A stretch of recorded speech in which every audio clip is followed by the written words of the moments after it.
All right, welcome everyone. And I am back once again with my excellent friend and sometimes frenemy, Dr. AP Canavan. Hello, AP, how are you? Hello, Philip. As ever, a pleasure to be here, and I am planning your demise as we speak. It's just the way it is. It has to go this way. Okay, but I have to warn you, I do have my protective tweed, so I don't know if you'll be able to get around that. But But good we, luck. we never answered the question. If you were on Arrakis, does the tweed go with you?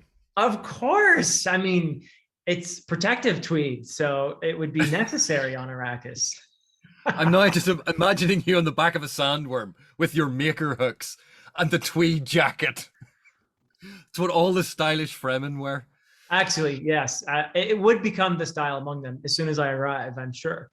But anyway, speaking of Dune, we're here to talk about the Chosen One, aren't we? So, the Chosen One archetype, including aspects of the Chosen One, such as the special birth or being marked. And so, there are many components that feed into the Chosen One archetype or trope or whatever you want to call it. But it is something that is pretty central to fantasy, and it goes way back, of course, in mythology and legend and all of that, but it is definitely something that we are accustomed to seeing in fantasy and handled in various ways, an array of chosen one tropes out there to choose from, really. So we're going to have a discussion about that today, but perhaps we should start with the birth, since that's kind of the beginning of things, isn't it? So when we talk about births, for a chosen one, we often see signs in the stars, don't we? Yeah. So if you think like the last video that we did, the last talk we had was about the orphan as this overused, or even not overused, but a very established trope within the genre. Right. That quite often heroes are orphans. And we talked about the reasons for it. You know, it was very flexible for an author then to have a character that was rootless, that didn't have ties to a community, that these ties have been severed. So they could go off on a quest, or the quest could be to find out about their parentage, or, you know, all of these other reasons. That the use of an orphan in that way for a purely narrative reason is a very flexible construct.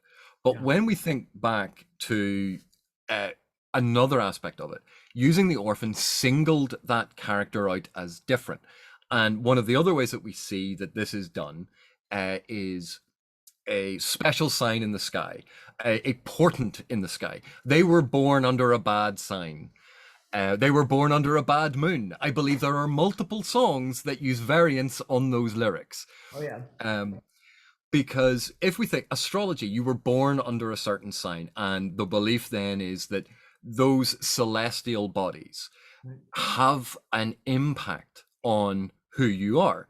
And even in common mythology about, say, lycanthropy, the idea that the moon in its different phases will change you, will release your inner beast, you will transform. It has these properties. The idea that the celestial sphere would influence, because that was the sphere of the gods, that was the sphere of this magical power, could influence the mundane world. So you can see how attractive that is in terms of creating special characters, because heroes, protagonists, villains are characters that are not the norm. They are in some way abnormal. But of course, if you describe them as abnormal, that seems a little bit pejorative, as opposed to special, which means exactly the same thing, but is not pejorative. Yeah. So they are singled out by something unique about their birth, something about their birth that makes them different. And so celestial movements, the different spheres of the cosmos aligning in a special alignment, and they were born at that exact moment, means that they are special and are blessed or destined for greatness because of these things. Yeah. There's what I mentioned last time we talked about the orphan. There's a Freudian comparative mythologist named Otto Rank, and Rank, and his book is The Myth of the Birth of the Hero. So that's a very focused on that part of the hero's journey is the birth part. And he gives lots of different examples of special births and separation, obviously to fit in with the orphan thing, separation from the parent figure early on, et cetera, et cetera. But there are always these things that mark the hero out, that make the hero seem special to the world at large, signs and portents and prophecies and what have you. So lots of examples of that. And that obviously performs a psychological function in the hearer or reader of the story, doesn't it? Because we do identify with the protagonist. There is a vicarious sense of triumph when the hero triumphs, and a sense of danger when the hero is in danger. So having that special, being special from birth, is something that I think that vicariously, at least the reader sort of feels, because we all want to feel special, right? Don't we? Isn't that part of it? We want to identify and feel special ourselves, and different in some way. Being different, marked out somehow, and that performs a psychological function in storytelling, doesn't it? Yeah, and if you think, I don't know about you, but when I was growing up, reading books was not the cool thing to do. Reading books was not the in thing to do. Reading books didn't set you apart in some sort of beatic field of, oh, like, oh, look, there's AP and he's reading a book, we should all be like AP. No. What happened was, you'd be sitting there reading a book and it'd be like, nerd. You know, but people who read quite often were singled out as being different. So when that difference is given a positive spin, again, it's a trick that an author can use to get you more invested in the character. Because if they are marked out, if they are bullied early on, if they're made fun of for being different, right, the author is gambling that at least some of the readers will have experienced this. And even if the reader does not consciously say, oh, I'm just like that, it is knocking on that little bit of your unconscious saying, do you remember when that happened to us? Yeah. They're going through the same thing, but it's okay because they are special. They are destined for greatness. They are going to do something with this. Right.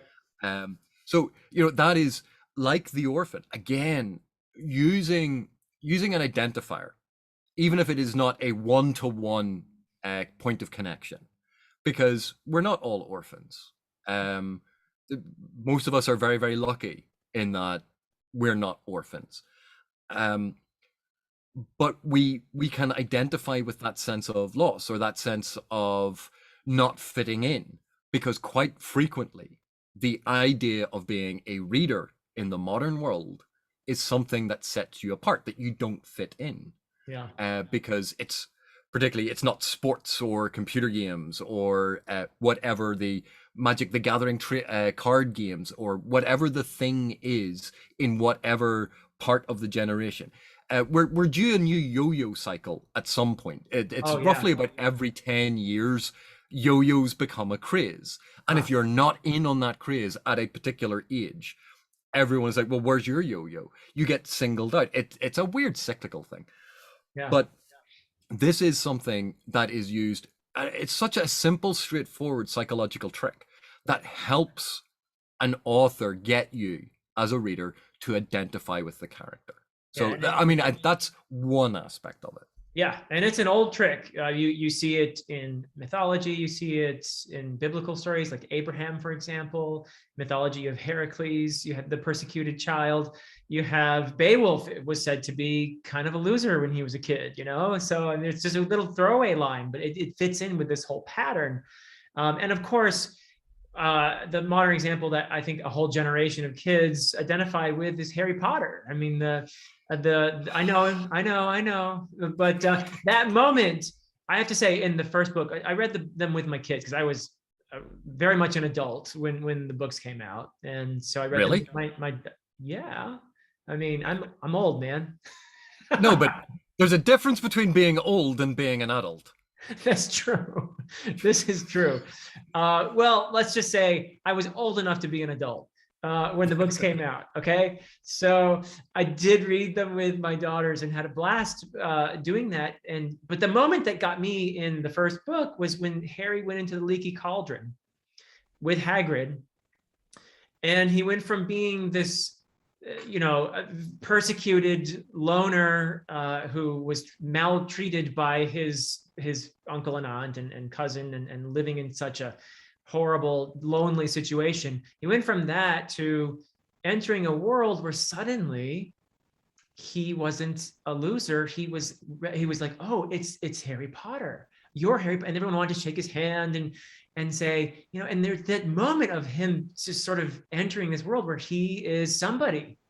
And I think people want to feel that. They want to feel there's a psychological function here. And I have to admit, that was a part that kind of moved me, with this little kid who had it so rough, suddenly was a hero, suddenly was someone special, suddenly was marked out. And of course, he's literally marked with the lightning scar on his forehead. I mean, it's sort of, hello, chosen one.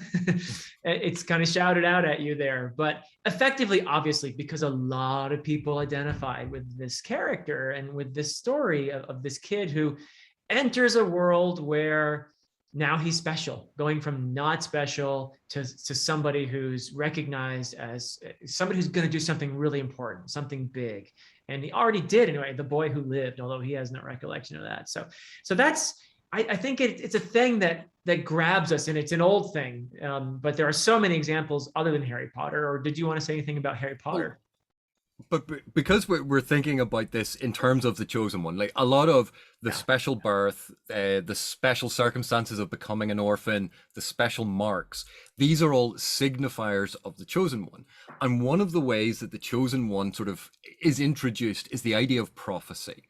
The idea of auguries being read, an ancient prophecy being fulfilled, that this is part and parcel of what the chosen one is. Like, we can talk about the chosen one. We can talk about it as this trope about the central protagonist, the hero. It's all wrapped up in this.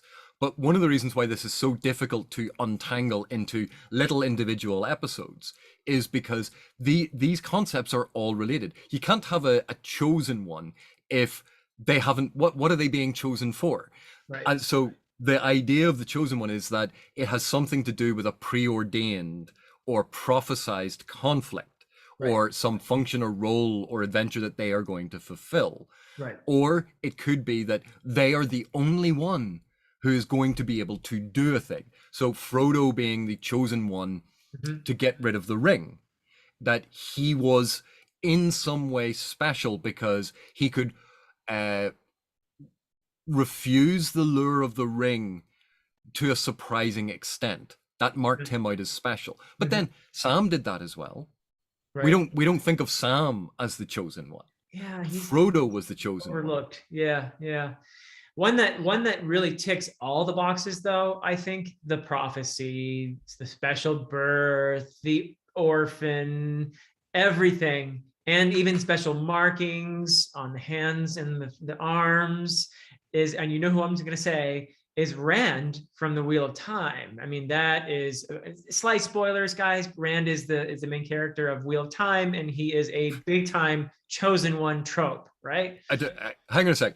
Anyone who reads the first couple of chapters of Eye of the World will recognize that Rand is the chosen one. Yeah. Any of the details we discuss here are not a surprise. Right. This is, people might say, oh, but you're going to spoil X or Y. To be perfect, we're not going to go into the details of how a lot of this stuff happened. Right. The fact that X or Y happens to further mark him out as the chosen one is not the spoiler part. You know Rand is the chosen one. You are told Rand is the chosen one. Right. This is not a worried about spoilers thing. Even if you think, oh, but some of the we're not going to go into the specific details. Right. So this is not spoiler territory. Yeah, no, I don't think so. I mean, just to say that, and it, as you say, I mean, he's set up right in the eye of the world, and and I just think he's the quintessential fantasy example for that would most readers would know of, and he ticks all the boxes, and sometimes he ticks them more than once, like the special markings, you know. But not only that, it's the literal fulfillment of aspects of the Yeah. prophecy Right. in order, as if these prophecies are a checklist. Like Rand, and this is part of how Jordan structured it. He has aspects of the prophecy that we get told, and then Rand basically goes through it, going, well, the next part of the prophecy is this, and so la la la la la, and it gives this wonderful, very easy to understand structure Yeah. to the narrative progression. You know where it's going, you know where it's ultimately going to end up. You've been told from the very beginning, but we have the special name for him. We have his special title. We have the prophecy that he's going to appear in. He Yeah. has a magical sword with a, well, he has Magical a sword. special sword Yeah. with the heron mark on it that marks it as special and different Right. to everyone else's. Right. He has the marks ultimately that he gets on his hands, which are not stigmata, but let's face it, there's an element of stigmata to it because Yeah. that's not a reference about special marking that people haven't come across before. We have the marks that appear on his forearms in how they appear. We're not going into that. But again, marking him out as the destined one, the prophesied one, the one that is going to accomplish this. He gets the special markings. Yeah. All of these things are very overt, very direct, straightforward signifiers that, in case you've missed it, here are a whole load of giant red arrows that are hovering around him, pointing at him, that say chosen one on them. Right. Yeah, big time. And I think, speaking of giant red arrows and all that, I think we would be remiss if we didn't at least mention the fact that much of this might be informed by the Judeo-Christian tradition, of course. I mean, you mentioned the word stigmata, and most people would have and associate that immediately with Christ, right, in their minds, and so a lot of this probably is from the dominant Christian tradition of Western civilization that we definitely identify with a savior, kind of chosen one type of narrative, and that is maybe something that this gets a lot of power from as well, having that in our background. It's there. I mean, I think we have to acknowledge that's a big thing, probably, that feeds into this too. But there are certainly examples in fantasy, science fiction, where it's been slightly complicated, right? So we mentioned Dune in the beginning. That Yeah. might be an example, right? And like, Dune and the character of Paul Atreides. And I Yeah. know, again, we're not going to go into spoilers about it. I don't want to ruin it for anyone who hasn't read it or is looking forward to seeing the film, because, Right. dear God, am I excited about this film. Yeah. I'm really excited. Same here. I love Dune. But Paul Atreides is, on a superficial reading, and I know that you've previously discussed this, Yeah. but on a superficial reading, you could read it very much as the sort of the white savior coming into the indigenous population and is going to be their savior messiah, Right. the white savior complex or the white savior trope.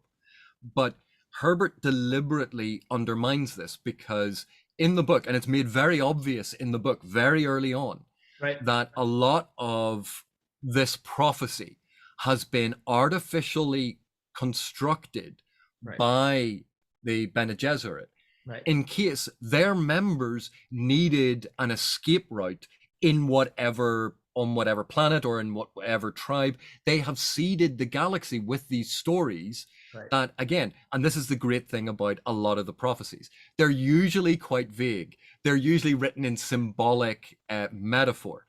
Yeah. And so this allowed them that if they were absolutely stuck, some way that they could insert themselves into that society, because the prophecy had already created this narrative space for them to fill, Mm-hmm. and it would give them a place of sanctuary.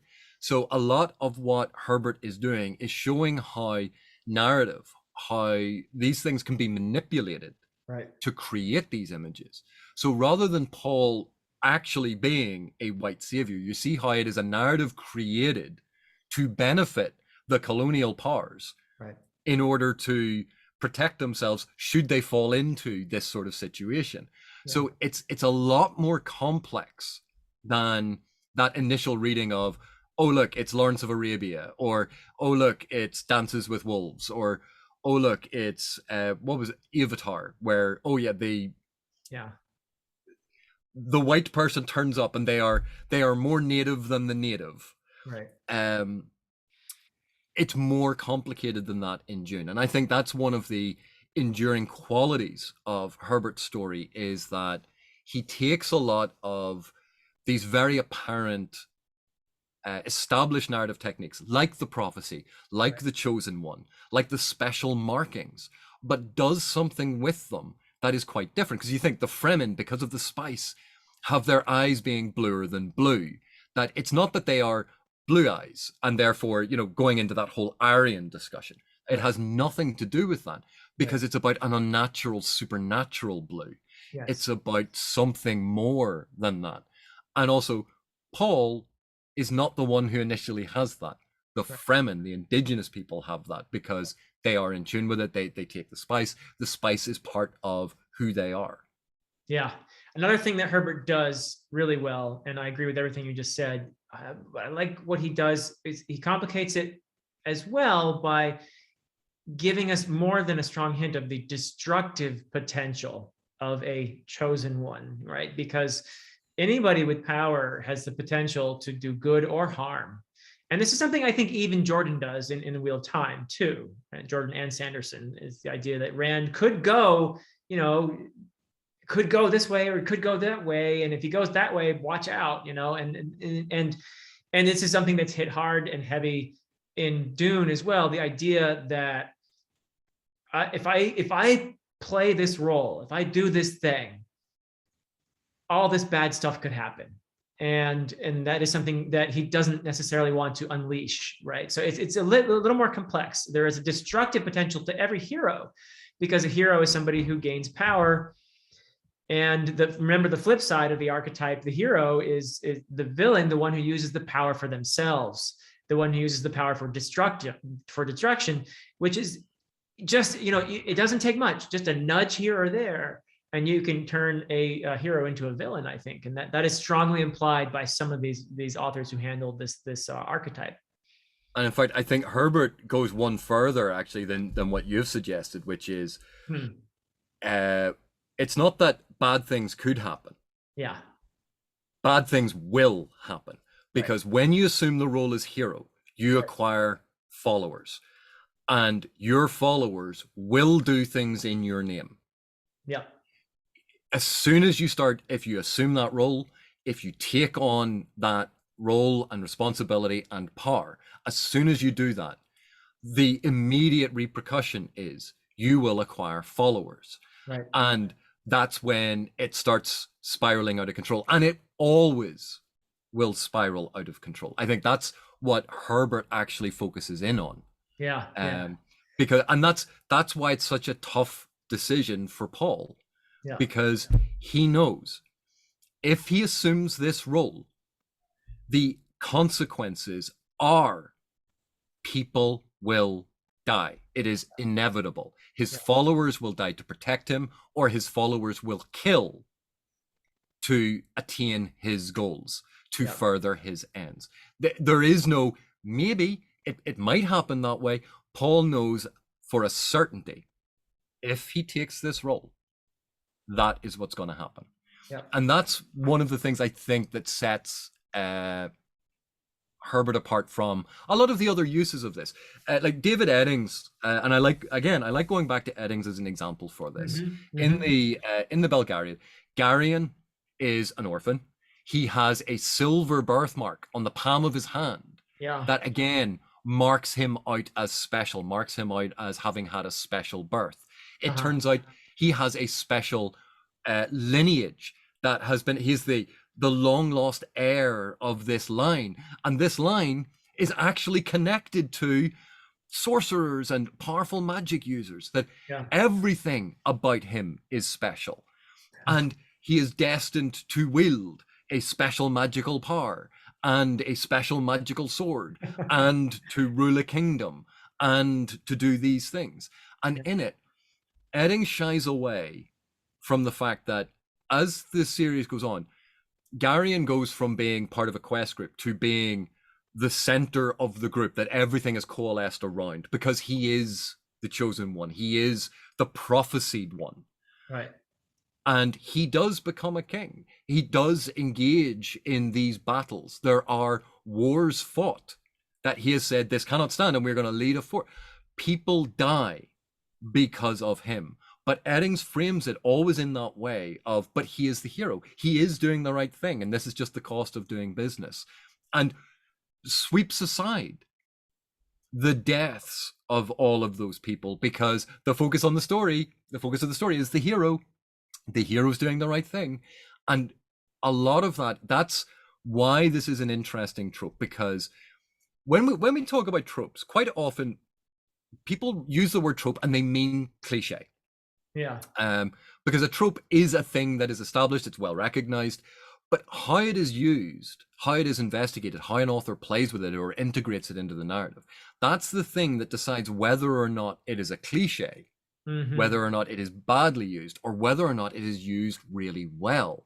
Just because it is a trope in and of itself is not a positive or negative thing. It is a way of describing a well-established and recognized element. So if someone says, oh, it's very tropey, they usually mean that in a very negative and pejorative sense, that, oh, it's just a whole lot of cliches. You know, there's a word for that, cliches. Yeah. Trope is something slightly different. Trope is an identifiable element. So when you say it's tropey, you kind of mean it has a lot of these tropes, but the tropes are being played straight, and it's very easy to see that they haven't been integrated well, or they're not subverted, or they're not extended in different directions, that it's just a replication of the material. Yeah, I think if you want to sound really positive, you could just say archetypal. And again, like, archetypes has a connotation as well, because it ties into that psychological aspect, which not all tropes do. Not all tropes tie into the archetypes, which are perfect examples of, is really one of the ways of thinking of archetype. It is the perfect example of, when you think of X, what is the perfect example that encapsulates X? That's what the archetype is. A trope is the X thing. So a trope can be more diverse than the archetype. Yeah. But it's still a fixed meaning. It's still something you readily understand. So that's one of the things. So yeah. If we think back, because we kind of got sidetracked there because I went off on one. Sorry. But if we think back to classical mythology, yes, and all of those heroes, be it in the comedies or the tragedies, and again, comedy in the traditional sense, not comedy ha-ha, but comedy as in it all works out in the end. Tragedy, it all goes to hell. Right. Think of the prophecies that dominate Oedipus's life. Yeah. And how knowing about the prophecy created a self-fulfilling prophecy, and that's the tragedy of the story. So again, it's this idea of fate and free will, that dichotomy, and that plays in to a lot of chosen one stories. Yeah. Are they chosen and predestined and forced by fate into this role, or do they have free will? And some of the very best chosen one stories insert those moments, like with Paul, right, where free will becomes a very important consideration. And we see it in the Wheel of Time as well. For all of the criticisms that get laid at the door of the Wheel of Time, right, Rand has moments where he thinks about, do I want to commit to this? Yeah, that scene on the Dragon Mount late in the series, I think it's in the 12th book. It's really quite good, actually. So yeah, there is I think along with the prophecy, there are a lot of religious overtones to this. And so it is an archetype that I think a skilled author could do something with. It sounds almost critical when you say chosen one now, because it's been so used and overused perhaps, and it's a very familiar one. But I do think it's one that you could use potentially, as Herbert has done. I think he's a great example, as an exploration of what drives humanity. Why do we worship a particular figure? Why do we go to war, behind this chosen one, this person that we've invested in and that we've surrendered our will to some degree? I mean, there's something very powerful in that surrendering of will, I think, and interesting to explore. Wouldn't you agree? Yeah, but here's an interesting thing. So people, particularly when we read fantasy, we talk about the trope of the chosen one in fantasy, and it quite often seen as a negative. Like, we've just discussed that. Right. But think of the Mission Impossible franchise, right? Uh-huh. Yeah. And you're telling me that Ethan Hunt isn't Ethan Hawke. That would be an actor who's not in the Mission Impossible film. Ethan Close. Hunt Ethan Hunt, you're telling me he's not the chosen one. He is the super special, super spy who can do absolutely everything and is the only possible person on the planet who can solve the thing in he is a chosen one. That is all that the Mission Impossible franchise is focused on. Ethan Hunt is always right. Ethan Hunt is always the super special one who can do the things. James Bond, exactly the same. Yeah. When you start thinking about the chosen one beyond the literalization of it as someone born with a special birthmark under a special celestial sign, and the auguries were to the west, and the bird entrails fell in a certain way, when you think of that as the only example, you forget that the chosen one is really about setting up the prophesied hero, the central protagonist who will be the one to solve all of these issues. And once you see that sort of broader concept of it, you see its applicability in a lot of other hero-centric narratives. Right. And James Bond and Mission Impossible are two really obvious examples of it. Mhm. But you see it in so many different aspects, because where you have a central protagonist who is the only one, who it turns out is the only one who can unlock a genetic lock, or it just so happened that they were trained in a special way to do one thing and that's what they need at the very, very end. You suddenly see that storytelling element, that narrative element, being used in a slightly more disguised fashion. Yeah. But again, it comes back to this whole thing about prophecy is narrative. Prophecy is this narrative arc that is being projected. And narrative, as we all know, is artificial. Someone has created it. And that when it is very, very obvious, we could see it maybe in that terms of prophecy. And when it is disguised, that's where we follow along and don't realize that basically we're watching a prophecy in action.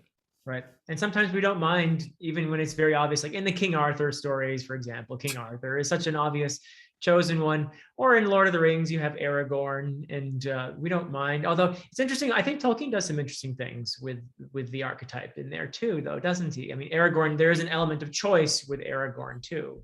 He's given the choice: do you want to pursue this fate? Do you want to pursue this destiny? And he has to choose to do it. So there is an element of, I guess, that free will thing we were talking about in there. And he's not even the central character here. It's these little hobbits, right? So interesting how he works the archetype in there, though. Yeah. And also, like, a fascinating thing obviously about Aragorn is the archetype of a chosen one and prophecy, like the return of the king. Spoilers, he returns and the king is Aragorn. But what was one of the signifiers of the king returning? The fact that he would have healing hands. Yeah. Now, temporarily setting aside the Christian connection here. Uh-huh. But that's what we saw actually very early in the Fellowship of the Ring, Right. where he goes to find Kingsfoil, the leaf that he can use to help, not necessarily cure Frodo, but slow down Frodo's wound from the Morgul knife. Right. And again, when you look at it there, you don't know that Aragorn is prophesied to be the king. This is before you know anything. This is when he's still Strider. Right. And yet there you see this is all tying into the prophecy of Aragorn returning as king of Gondor. Yeah. So there are interesting ways to use it. Like even in Eddings, in the Belgariad, which does things very, very blatantly. Yeah. He, particularly in the Malorian, there are numerous prophecies, and Garion fulfills bits and pieces of different prophecies. Not all the same prophecy. And it's one of the distinctions actually that I liked about Eddings over, say, Jordan. Jordan has one prophecy, and you go, where is there just one there's always going to be a competing prophecy, then there's going to be the rip-off version, and then there was the pirated prophecy that someone misheard and they wrote down slightly wrong. We know that's what happens. Right. But all of these different prophecies, Garion actually, they managed to put them together and find out that, yeah, there was prophetic truth hidden in each of them, and he's fulfilling the essential parts of them. Yeah. Yeah. And Interesting. that was a very interesting aspect.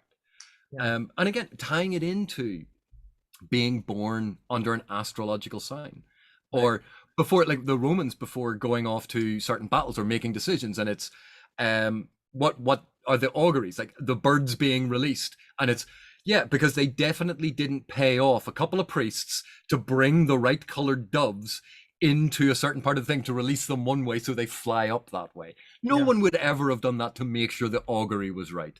They left it entirely in the hands of the gods. Yeah. Um, Interesting. Yeah. It's also interesting too how prophecies sometimes can be strung along, like in the Star Wars franchise. The prophecy is the one who's going to bring back balance to the Force, right? And it was going to be Anakin Skywalker. Well, that didn't work out so well. So then, Actually, I beg to differ. Anakin Skywalker brought a huge amount of balance to the Force. Because think about eventually, it. There were loads and loads of Jedi. There were yeah. very few Sith. The Force is completely unbalanced. There's far too many Jedi. So what does Anakin do? He gets rid of a whole load of the Jedi. That brings balance to the Force. This, ladies and gentlemen, is what happens when you have only one interpretation of a narrative and don't consider the other readings. That's the tricky thing with prophecies, right? You can read them all kinds of ways. That's a, very fireballsian way to read that one, I think. But he Anakin Skywalker fulfilled the prophecy. He brought balance to the Force. He got yeah, rid of the excess Jedi. huh? Yeah, I'm not so sure. Okay, so if I let's just for a moment pretend that you didn't say that. And think, could it be Luke? Is Luke the one who brings balance, or is he, or is it Ray later on in the? Well, I feel like they kind of string this one along a little bit here. No one ever perfectly does it, right? This is one of my dissatisfactions with the Star Wars universe, and Okay, I really really like the original three films. I do too. But Yeah, what I always thought was fascinating was in the first you have the Sith and the Jedi, yeah, and the idea of the Sith really are that shadow archetype. They are all about the self. They're all about using power for their own personal gain. And right. the Jedi, we find out, are these selfless warrior monks. And okay, there's a whole lot of connotations here that uh, are slightly problematic. We can deal with on a different day. Yeah, But and they're opposite ends of a spectrum.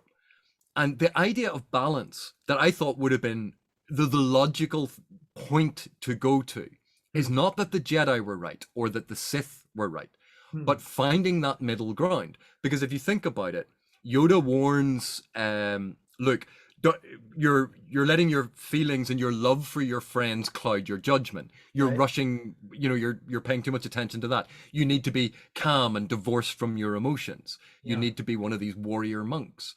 And the Sith are all about, no, feed off your emotions, let them control you. And you right. go, but what about the balancing point? Instead of either end, what about harnessing that point in the middle, Uh-huh. where it is about engaging with your emotions, but not letting them rule you, Hmm. where it is about trying to serve others, but not at the exclusion of the self, Right, right, that right. trying to find that balance point. And I went, for me, that was the most logical conclusion of that arc, because we see Luke is loyal to his friends. He loves his friends. That is a positive thing. But he doesn't let that turn into obsession. He doesn't let that turn into controlling his friends. Huh. That this is the balance point. And instead of the Jedi and instead of the Sith, if there was this middle way of doing it. And I went, Hmm. oh, the new trilogy that's going to follow up on this, Rey is going to get sent out and train under Luke, and this will be the new way. That it's not about being Sith or Jedi anymore. It's about this new way of doing it. And Yeah. that's how things move forward. And of course they went no. So that was always my issue with it. That the idea of they're going to bring balance to the Force, and the way you do that is by going to extremes. You know, Yeah. that's one way of balancing it, going as extreme in the other direction as they went in that direction. But there are other ways. Yeah. Yeah. Well, I mean, there are just so many examples. I'm sure that you and I could talk about for hours and hours. And I have no doubt that once again, we're going to get some great examples from our viewers in the comments. I am hoping that you guys will give some of your favorite examples of chosen one archetypes or tropes or cliches or whatever you want to call it. So yeah, give us examples, some special births, maybe some marked people who are marked out in one way or another. But give us your favorite chosen ones in the comments below. And AP, thank you so much for another enlightening discussion. I had a great time, as always, discussing these archetypes with you. It's just so lot. It's so fun to be able to talk about this stuff with people, isn't it? Yep, especially coming on here to talk about these things, and then seeing, as is bound to happen, in the comments, people going, "You forgot this one," Oh yeah. and I have just to show you this. This is the face that I make about the fact that I forgot something. It's oh god, That's why you keep that and, there. and that is why it's here. It's to remind me that I will never, ever remember everything. I'm always going to forget the best examples or pertinent examples. And that's why in the comments, when we get this feedback, when we get people going, oh, and this thing ties into this, that is brilliant. That's part of this conversation. And Yep. if we could have a giant Zoom meeting where we had Ah, thousands of people and we all had the ability to understand and hear each other, which would never happen in a 1,000-person Zoom meeting, no, no. but this is the best way that we can go about it with the technology that we have. So I am very thankful for it. I am thankful for the exchanges with commenters, and I am very thankful for these conversations with you, Philip. Likewise. All right. Take care, everyone.